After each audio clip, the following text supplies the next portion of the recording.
Okay, so I'm in this Starbucks in Soho, massive queue behind me. The girl at the counter looks at me, fires off 4 questions in 5 seconds, and I said yes to all 4 questions. You said yes to all 4 questions? Zoe, my name on the cup was Ben. Welcome back to English Talks. I'm Ben. And I'm Zoe. So, Ben, you froze at Starbucks? Completely. Okay, so here's the thing. There's actually one tiny mindset shift that makes ordering coffee in English ridiculously easy. I'll give it to you in like a minute. But the wild part is why it works. Once you see it, you'll never order coffee the same way again, in any country. Okay, now I really want to know. So, picture this. 8 in the morning, Soho, before a client meeting. I walk into Starbucks. I had prepared my sentence in my head like a whole speech. Hello, I would like to have 1 coffee with milk, please. For here, thank you very much. Oh, Ben, you wrote a paragraph. I wrote a paragraph. I rehearsed it on the way. I was ready. Okay, and then? So I get to the counter. The girl doesn't even look up. She just goes, "Hi, what can I get you?" And I freeze. Hi, what can I get you?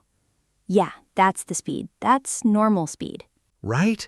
So I panic. I just say, "A coffee, please," which already isn't enough information apparently because she looks up and goes, "What size?" And I say, "Yes." You said yes to what size? I said yes. It wasn't even a yes or no question, Zoe. And then she goes, "What milk?" Yes. For here or takeaway? Yes. Any syrup? Yes. Wait. So what did you actually get?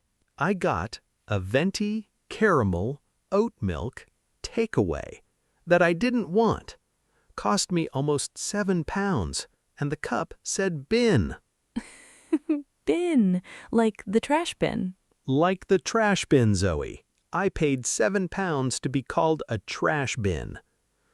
But honestly, though, that moment, the queue behind me, 4 questions, 5 seconds, I just don't feel like a real version of myself in English yet. Not at that speed. Yeah, I get that. But that's actually the whole problem. You were trying to be the wrong person. Wait, what does that mean? Okay, so here's what I figured out, and this changed everything for me when I lived in New York. Ordering coffee isn't a sentence, it's a checklist. They walk you through it. A checklist. You don't say it all at once. You wait for each question, you answer in 2 words, you move on. Wait, so I'm not supposed to make a full sentence? Then nobody makes full sentences at Starbucks. The barista has the script. You just fill in the blanks. Oh, so I'm not the one ordering, I'm the one answering. Exactly. You're not giving a speech. You're playing ping pong. Okay, that actually changes everything. So let's break it down. The barista's checklist has basically 4 boxes: size, milk, here or takeaway, name. That's it. That's it? 4 things?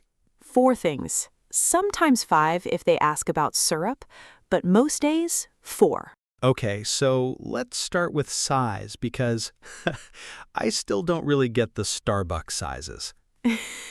Yeah, Starbucks is its own universe. So in most cafes in the UK, you'll hear small, medium, large. Easy. But Starbucks uses Italian-ish words: tall, grande, venti. Hold on, tall is the small one? Yes, That doesn't make sense though. I know. Tall is small, grande is medium, venti is the big one. Tall is small.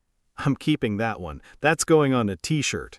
So at a normal cafe, you just say, "Can I get a small flat white, please?" And you're done. Can I get a small flat white, please?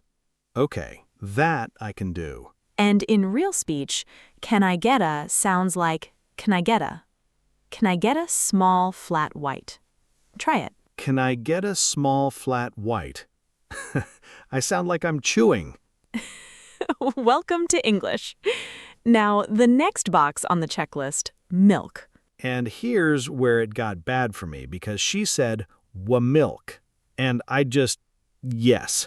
Yeah, so baristas almost always ask about milk now. 3 options come up most: whole, oat, almond, sometimes skimmed. Wait, whole milk? Like the entire milk? Yeah, whole just means full fat, normal milk, the standard one. Actually, that reminds me, when I was in New York, I went into a deli on my second day and asked for normal milk. The guy looked at me like I'd insulted his mother. He goes, "Ma'am, all milk is normal. You want whole, 2%, skim." And I just stood there. So you froze too. I froze too. Everyone freezes. So now I just say, oat milk, please. 2 words, done. 2 words. Oat, milk, please. That's the whole sentence. That's the whole sentence. See? You're already doing it. Wait, I just answered a checklist question without panicking. Look at me, Zoe. Look at me grow. Okay, 3rd box, here or takeaway. And this one is different in the US, right? Yeah, big one. Slow, in the UK, you'll hear for here or takeaway. In the US, it's for here or to go. For here or to go. And in fast speech, for here or takeaway sounds like for here or takeaway. One big word. One big word, of course. So you just answer with one of the 2, takeaway or for here. Done. You don't need to repeat the whole question. Hey, quick question for you guys watching. What's your safe order? Like the thing you always order when you don't trust your English yet? Drop it in the comments. I want to know if mine is the most boring one. Mine is going to be yes forever now. Don't. Okay, so 4th box, the name. Yeah, the famous name where you became Bin. Where I became Ben. So the trick with the name, don't try to make it sound English. Just say it slowly, clearly. And if it's hard for them, give them an easy one. An easy one? Yeah, lots of people traveling do this. They just pick a cafe name, something simple. Sam, Ben, Lisa. When I was in Sydney, my flatmate was called Christoph. He just said Chris at every cafe. Saved his life. So I should just say Ben? You are Ben. I am Ben. I forgot. Okay, let me show you the 3 levels though, because politeness matters here too. 3 levels? Yeah, so with friends, like in a small cafe where you know the staff, you can say, "Just a flat white for Ben." Super casual, almost dropping the question. Just a flat white for Ben. Then the normal level, what most people use. "Can I get a flat white, please? It's for Ben." Can I get a flat white, please? It's for Ben. And then the formal level for hotels, room service, fancy places. "Could I please have a flat white? The name is Ben." Could I please have a flat white? The name is Ben. Sounds like I'm a spy. A flat white spy. I'd watch that. So look, the magic of all this is that you don't need a sentence. You need answers. Tall, oat, here, Ben. That's a complete order. Wait, 4 words? That's the entire transaction? 4 words. That's the entire transaction. Why didn't anyone tell me this in school? Because school teaches you to write paragraphs. Real life is checklists. That's actually kind of beautiful. One more thing. What if they ask something you didn't expect, like syrup or temperature, or do you want it iced? That's exactly where I died last time. Okay, so the rescue phrase is, "Sorry, no syrup, thanks," or "Sorry, just plain, thanks." If you don't even know what they're asking, "Sorry, what was that?" Sorry, what was that? And in fast speech, "Sorry, what was that?" What was that? What was that? That phrase will save your life in cafes, train stations, airports, everywhere. Sorry, what was that? I'm keeping that one. That's getting tattooed. So now imagine you walk into a Starbucks tomorrow.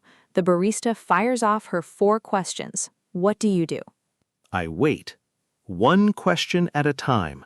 2-word answers. Move on. Yes! And what's the order?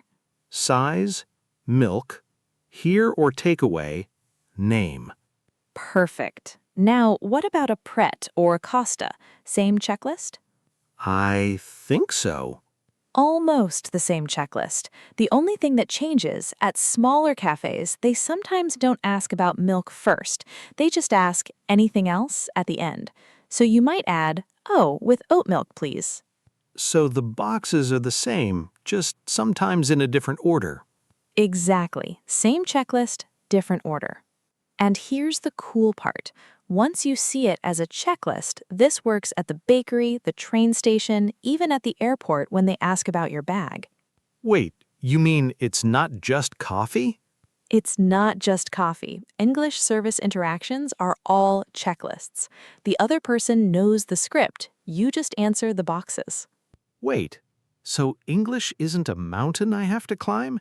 It's just a series of boxes I have to tick? Zoe, you just cured my social anxiety.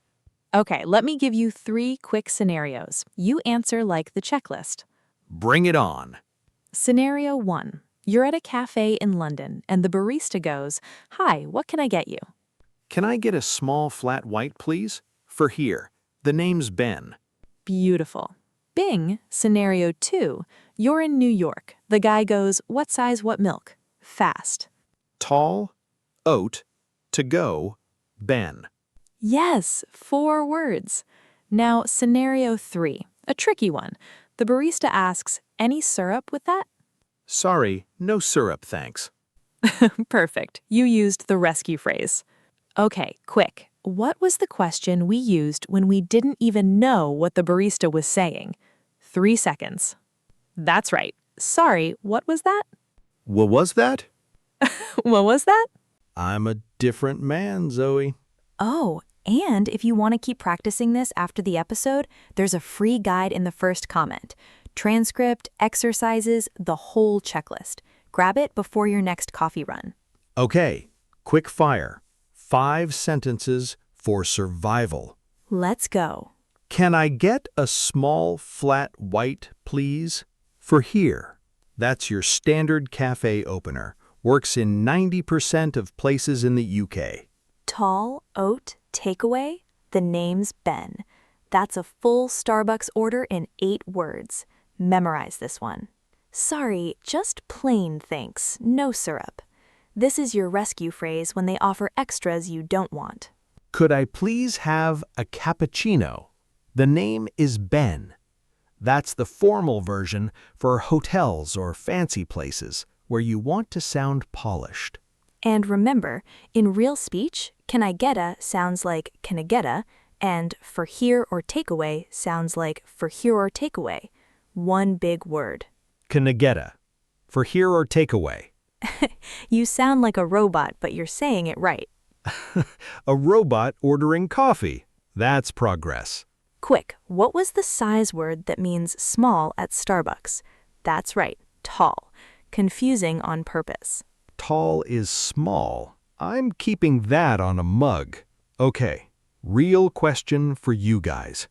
What's the most embarrassing thing you've ever ordered by accident in English? Like, what did you actually get when you said yes to a question you didn't understand? Tell me in the comments. I need to feel less alone in the bin club. See you in the next one.